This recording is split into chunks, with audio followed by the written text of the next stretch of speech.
Hello, hello. Trevor, first things first. Nice haircut. Just for you, Jake. I mean, I saw you an hour ago and there was no haircut. Now there's a haircut. So I I know. see the difference. It looks great. Oh, thank you. Great. I'll pass it along.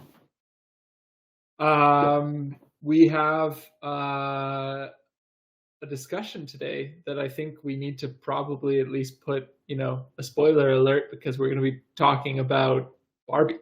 And if you haven't seen Barbie, probably shouldn't listen to this conversation. And you should go see Barbie and then listen to the conversation and leave us a comment with what you think. Is that right?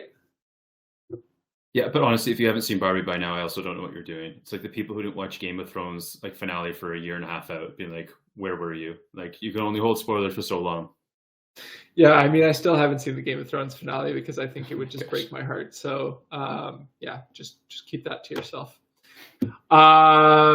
Cool. So let's dive in. There's a movie in the theaters in the box office that has raked in over $1 billion, and I think I saw somewhere it's the first ever mainstream movie marketed specifically towards women that has crossed that threshold.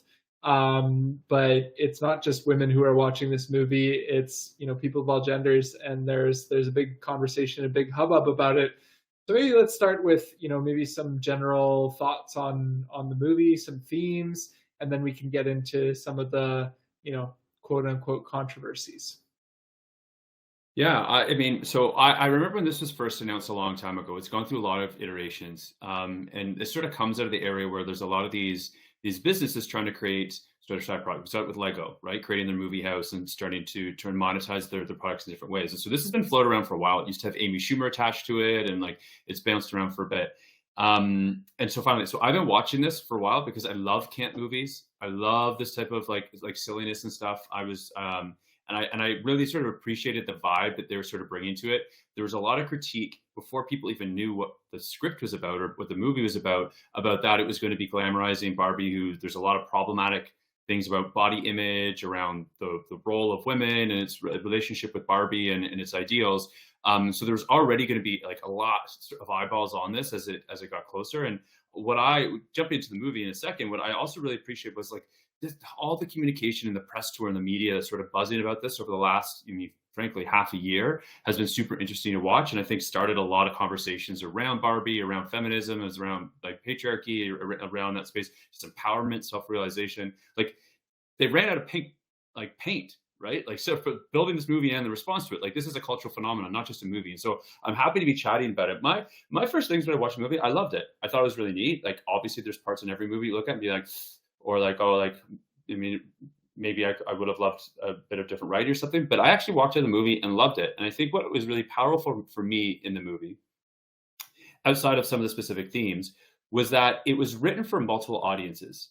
And I found like I was looking around the theater when I went, and I went like a week or two after it opened, and it was sold out every single screening. And I went to a later screening, again sold out. And I looked around the theater, and like there were still kids there. It was late at night. There was guys there, as a group of friends of guys going. There was moms bringing their daughters. It was really cool to see the diversity in the room in terms of who were doing it, and you could hear the chatter when people walked out. Really, really different perspectives on that. Like people being like, "Wow, that was fun," or like some people being fired up and sort of politicized in it. And I thought that was one of the more powerful things, was that it was used as a catalyst for secondary conversations for people, which I thought was really cool, which you don't really do. I mean, you walk to your car after or transit after a movie, and you normally like talk to the person beside you, being like, "Oh, that was interesting.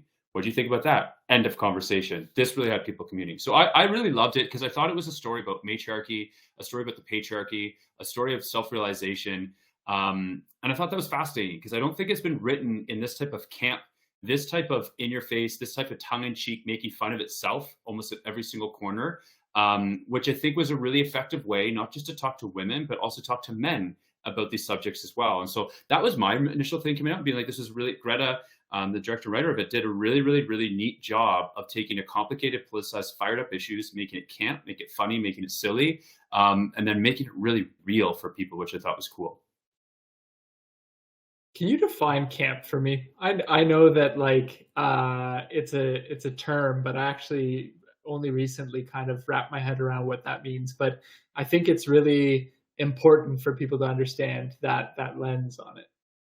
Yeah, like I listen, I'm not a dictionary, so I don't have like the official term, but like for me, camp is the most, doing the most and over the top, being really sort of next level in it, exaggerated. So this Barbie is a perfect definition of camp in terms of the colors, the costumes, its own realization of its own storyline. It's always over the top, sometimes a bit parodying of itself, but just being the most. Yeah. Yeah, it definitely wasn't like a, the real story of Barbie, life cycle type thing. Like it definitely had that vibe to it. And you're right, there was definitely a lot of discourse around this. Inevitably, I don't really like crowds. And so like I'm not the best like kind of movie goer. I see things months, if not years after they've been in theaters, but I was just getting text message after text message. Have you seen Barbie? I want to chat with you about it. Have you seen Barbie? I want to chat with you about it. So, I relented because we obviously need content for this series, Caution Men at Work. So I went to see it so we could chat about it. But I'm glad that I did. I think it absolutely is part of the zeitgeist right now, and um, whether people loved it or hated it, I think it's a reflection of conversations that are happening in our society and culture today. And Veronica on our team has said this, and I think it's really astute. Um, it's awesome just to see a mainstream movie use the word patriarchy, right? Like that's something that at Next Gen Men we use every day in our work and those types of things. But there's not a presentation that I do around the work of engaging men and boys where I don't use the word patriarchy, but where I don't also have a slide to define what patriarchy is. So tell me a little bit more about how you saw patriarchy in that film. What I loved about you're right, like the fact that they just outright it, they're not trying to like sidestep around it, dance around it, talk about it, but not name it. The fact that they just outright multiple times in the movie are overt about like naming it and talking about it, joking about it, talking about the challenges with it. I thought what was really effective about this around the conversation of patriarchy and sort of flipping it on its head is that it opened with a depiction of a matriarchy and people looking at the Barbie land as this matriarchal world and what that meant for different people. And so what I thought that did really effectively because when we talk about patriarchy with a lot of guys and a lot of men, first they're like, well, that doesn't work for me. Like, I don't feel privileged. I don't blah, blah, blah, blah, blah. And you even see that some of the critiques of the movies in terms of people being like, well, that's not real. Like it's a doll, calm down. But like, I think what's great about it is it allowed people to see themselves in it. So if you're a male identifying individual and you're watching it, you automatically sort of see yourself in the lens of Ken at the beginning in a matriarchy and how you feel othered, how you feel less than, how you feel sort of really limited. And they make jokes about that. Like Ken's job is just beach and not any of the other things Dr. President thinks that all the other Barbies are. There's only one Ken that's limited in. And so like, I think that was a really effective way for men particularly to sort of see themselves in what the world looks like. And maybe it is comfortable and happy or what have you, but it's still problematic. And then the flip side, when they go into the real world and Ken's Can all I around just before Yep. we flip into that, like one thing it makes me think of, like you and I work in the gender justice space, right? And like the engagement of men in that space and men leading and working in that space is not that many. So I often find myself in a room full of women that are like fired up, leading, badass, smart, like they've got doctorates, they've got X amount of experience, all these types of things. And I feel like an imposter in those spaces. I feel, like a minority in those spaces. And I felt that vibe as like I didn't feel quote unquote othered or whatever. Like I'm used to it, and I think most guys should try to seek that out to experience what it looks like to be on the other side. But to your point, like I think it was very effective in that sense of giving guys that perception, because I don't think a lot of guys experience that. No, and I think what was the important thing is, and this is sort of jumping ahead in some ways, but like when we're talking about the patriarchy matriarchy sort of model in the movie, and is that a lot of the people that were in it experience it were happy with their scenario. The Kens were happy on the beaching, right? In terms of like high fiving and doing their very basic thing. They were joyous in that space. The Barbies were happy in the matriarchy. And then later, flipping ahead, we've already done the spoiler alert. When it goes into a patriarchy system in Ken world or whatever they was calling it, like the Kens were happy, presumably. But then the Barbies also were happy in their new roles after they sort of like transitioned into that as well. And so I thought that was also another interesting sort of like depiction of it, because so many people are being like, well, like this doesn't, our current world, a real world, doesn't seem like, oh, it's really harming me, or it's really doing a disservice to me, or maybe like I understand in theory how it would be problematic for X, Y, Z, but I'm content with the lay of the land right now.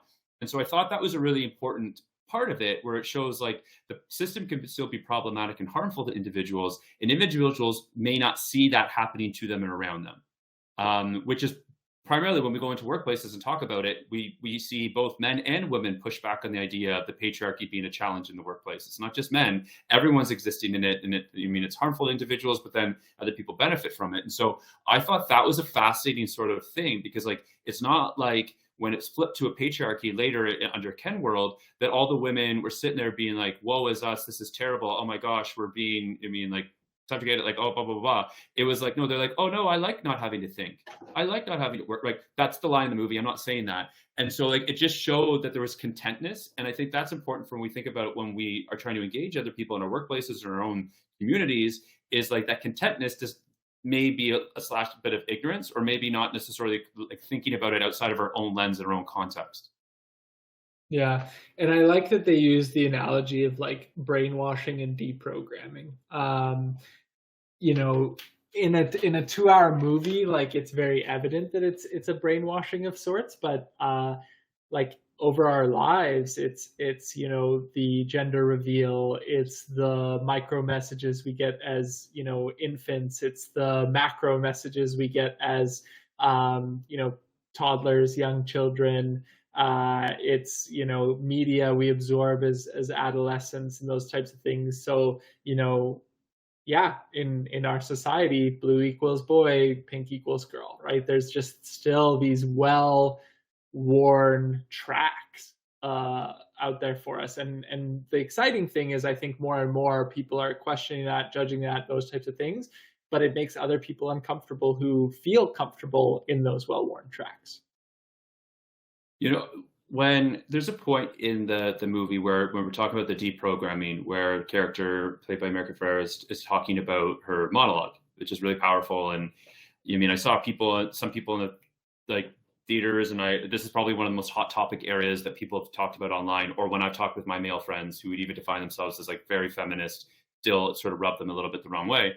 And but I found that really powerful for a few reasons. One, I talk to my female friends, but like, we know this. I don't like, it seems sort of redundant. Like, this is all stuff that we know. And male friends being like, that was super political.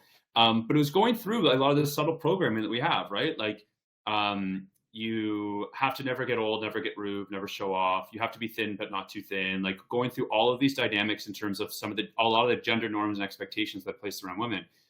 But I thought, for me, I was like, that's a perfect, it's not like they're speaking to women, they were speaking to men to see outside their own affinity and see outside their own space, about like recognizing all the programming. But for me, it also sparked up being like, we could also make a monologue about the deprogramming for men under the patriarchy as well, right? Like, you have to be tough, but then not like asshole. Then you have to like, people want to emote, but then not emote too much. Like, we could run a very similar monologue in terms of the challenges of maleness and masculinity and being a man in a patriarchal setup. And so I thought that was great. And like, I think that's maybe even something interesting for us to explore in terms of our own monologue about what the patriarchy demands of men, in the same fashion that America was going around and deprogramming all the Barbies in the patriarchy system. Honestly, like my favorite takeaway from the movie, which like obviously, me being executive director, co-founder of Next Gen Men, doing this work for almost a decade now, like was the fact that the Kens had to fight each other. And I'm not sure that everyone, walked away from the movie with that like as a big takeaway, but patriarchy doesn't work unless us men are fighting each other within it as well too.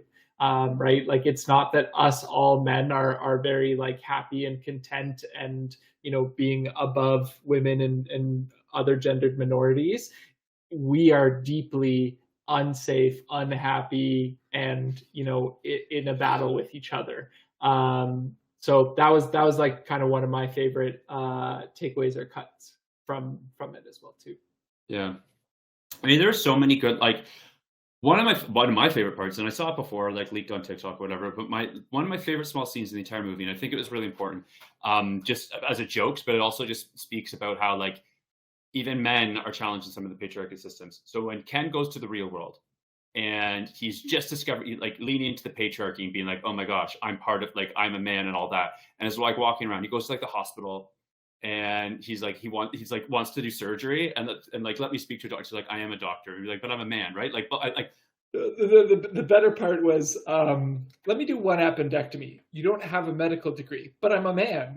yeah, exactly. I know. And I just like I found that so funny. And I'm sure like some people like rolling their eyes and all that, but it's funny. Like I thought that was one of the best scenes in the entire movie just because it was so ridiculous. But like I mean it says a lot. But Yeah, yeah, that was great. Um, how about this? Do you have any critiques as well too? Like I have one that stood out to me. all right, let's hear it. I didn't like at the end where they asked for like one seat on the Supreme Court to be so for we did the spoiler alert early. It's an all-female Supreme Mhm. Court, and at the end of the movie, the Kens, Barbie says to Ken, "Hey, I'm sorry, I took you for granted, and not every night had to be girls' night." And she's coming to a realization as well too that probably the matriarchy wasn't the right structure either. But then the all-female Supreme Court, they're like, "Can we have one seat?" And they're like, "No." And it's like, okay, like let's make sure not to swing that way. And I'm not coming across as like that's actually the narrative or the discourse in our broader culture and society. But I think one of the main things that men fear is the things that we've done to others will be done to us, right? And I think having this cultural narrative out there, especially within Barbie, is like, look, this is their plan. And it's like, no, but like you probably should have just said, you know what? Yeah, we should probably look at that. Yeah. I totally agree. When President Barbie sort of made that comment, I was like, because it also follows off of not maybe one of my critiques. I just wish that the point was a little bit more clear because I felt like I picked up on the um, when they're sort of pushing back on like Barbie, like women getting back at men and like men get like and like that sort of like, oh, you did this to me, I'm going to do this to you, and it was like I understood it, but like I heard critiques from friends after being like, what? So we're like telling like women to like push men out, we're telling women to like harm men, but like and like I was like that wasn't the point. At least that was not my interpretation of the point at all. But I was like there were some like extra fluff stuff that you probably could cut down on a tiny bit and like maybe just more artfully expanded that a little bit to make it a little bit more clear for the men in the back. And I know it's difficult when you're trying to make a movie for so many different eyes and so many different demographics. But I think that was my rub because in reading some of the critiques and following TikToks and things like that online afterwards, that was seized upon as a rationale on why this was the worst thing ever for men and blah blah blah blah blah. Yeah, well, let's talk about the men in the back: Bill Maher, Elon Musk, Jordan Peterson, Ben Shapiro. What did they have to say? And maybe a good way to jump into this conversation is through Canada's chief troll, Justin Trudeau. What did JT do? I love this so much. So the other night, he, as any great father did, took his son to see the number one movie in the entire world, which is the Barbie right now. They wore pink shirts, and they posted a photo of the two of them on Twitter saying, "We're Team Barbie." And cue meltdown of talk about the biggest flippin' snowflakes around. Who a picture of a father and a son going to see a movie together, something that is really amazing and great triggered every single person thinking that it showed weakness, it showed this, and like it just at total meltdown. You have Piers Morgan in the States saying he's glad he's not Canadian. You have like Charlie Kirk, the white nationalist in the States, also having a meltdown. Like it was just ridiculous. And then also down to a lot of just ordinary folk who don't have national platforms thinking this was the worst thing ever to happen in the world and how embarrassing it was, which was just so ridiculous. And to me, what that sort of like came off of was a lot of sort of really ridiculous reviews. Ben Shapiro being one of the most ridiculous. He posted this absolutely obnoxiously long review where he had a meltdown on. And again, this is the thing that irks me. One political thing, and I'll go into the rest, is like people that want to talk about progression and progressive sort of ideas and equity and all that are always told that we are so sensitive and we can't have, like, we need safe rooms and we need to be put in a padded space. And that's not the real world. And like, how dare us and all that.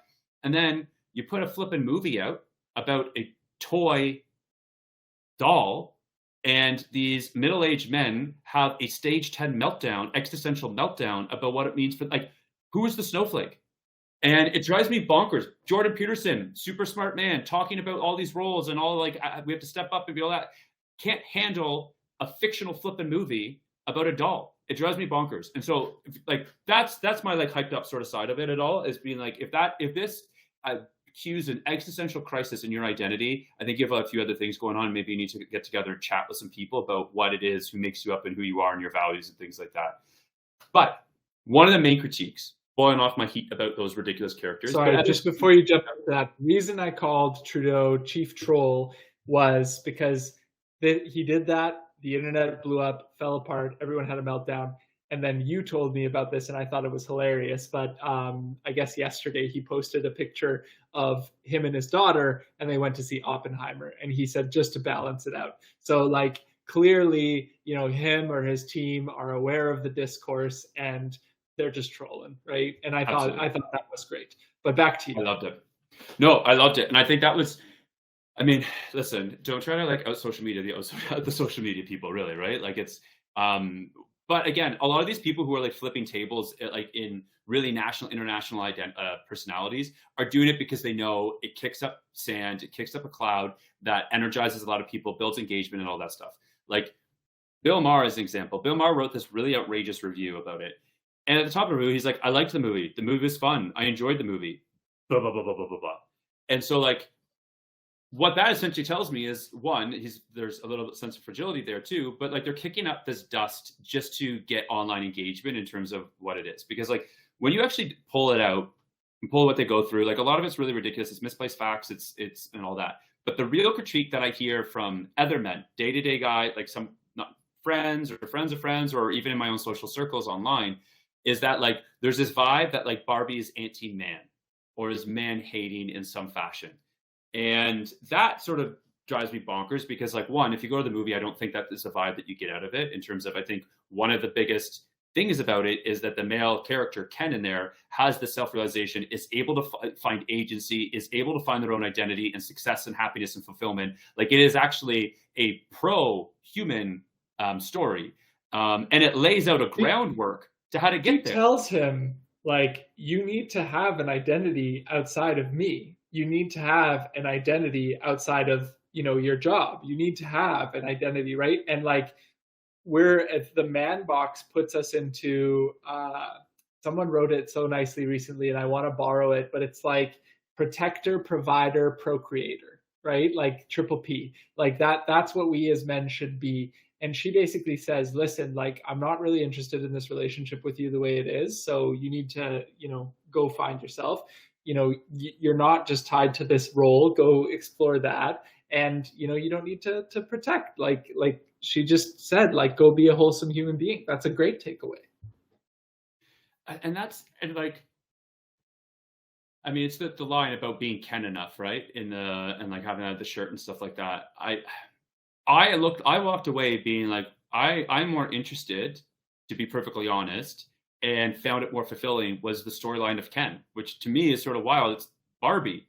But it was like the whole movie was this battle that Ken was having internally about under the matriarchy, how, like, ostracized he was, under the patriarchy, how boxed in and how unhappy and unfulfilled he was in that. And then him sort of coming out, find his own identity, find his own agency, and, like, having healthy relationships with the other Kens and Barbies. Like, to me, it is a really pro-man story.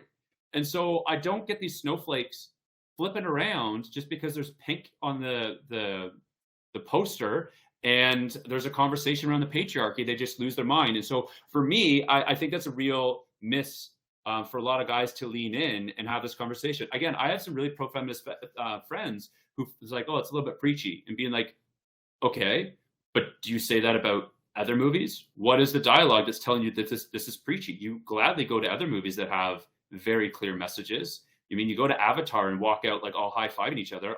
Avatar absolutely has a political perspective, whether it's about environment, whether it's about indigenous populations. Like it has a very clear motive and message in there. Did you walk out saying Avatar's too preachy? So is this an opportunity to you say like, why did I feel that way? Like, what is it that's telling me about that? Did I feel uncomfortable because it felt very real and relatable to my thing? What do I do with that discomfort? So like, I think it's actually a really great opportunity, and I can't wait to see some of the essays. And I know there's already like some college classes that are firing up about it in the States. So like, I'm interested about this dialogue. We'll see if Greta makes the second one. There's absolutely no way that the studio walks away from the biggest, biggest movie in so long, particularly when some of the biggest franchises are not doing that well. Which will be interesting to see how do you continue this conversation, knowing the firestorm it kicked up. How do you actually continue in a productive and authentic way? Yeah. So I think we've unpacked the movie, and we want to be expeditious with our time on this show. I'm not going to pretend we have an audience, but if we did have an audience for our rants here, they're probably people that we work with, collaborate with in male dominant spaces. What advice would you have for them in using Barbie or opening a conversation about Barbie in their workplace that is male dominant, that could surface, some interesting insights, some interesting questions? So one of the biggest things with workplaces is just holding the conversation. And so a lot of the time people are afraid to do it or challenged by it because they're not afraid what's going to kick up, and that's one of the biggest limitations, or they don't feel qualified or ready to hold the space if something sort of like rises up. Barbie is a really great entry point. Any of these pop cultural things that are not political are the perfect entry point. If you don't want to start your meeting with a hands up and be like, hey, like how does systemic racism affect everyone around the table, like in this past week?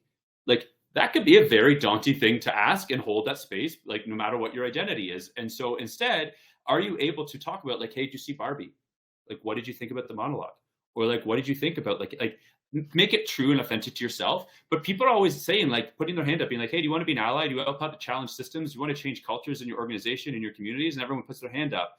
And here is the perfect way to do it. That is a low cost, low barrier way to open the conversation. So, I mean, make it authentic. You're not going to send a company-wide email being like, tell me your like top 5 thoughts about Barbie. But like, this is your perfect way to have that peer-to-peer engagement with people and start to say like, you're interested in this, you're thinking about it, you're bouncing ideas around. Or frankly, not in the workplace, if you're out with buddies for drinks, you're at the cottage, or you're with family on the weekend, or what have you, here's a perfect, or you're with your kids watching the movie and go to dinner after, before, something like that. Here's your opportunity to hold that space, start practicing having the conversations around these subject matters. It is the perfect entry point. I was joking about Barbie with my buddies at the gym this morning, so absolutely, definitely leverage those opportunities. Trevor, we're trying to do this weekly. Next week, Next Gen Men has its staff retreat, so we'll be offline, but we'll be back in 2 weeks. As we wrap the conversation, I just want you to know that I think you're Knuff. I'm going to get a shirt made. We'll wear them together. Hey, I was looking at it. Mattel, obviously, capitalism wins no matter what. Yeah. They're making the hoodies, and I think I'm going to order one. I think it's going to be a cultural touch point. This is a game changer, Jake. This is big. Well, it's been a treat, sir. Awesome. See you next week.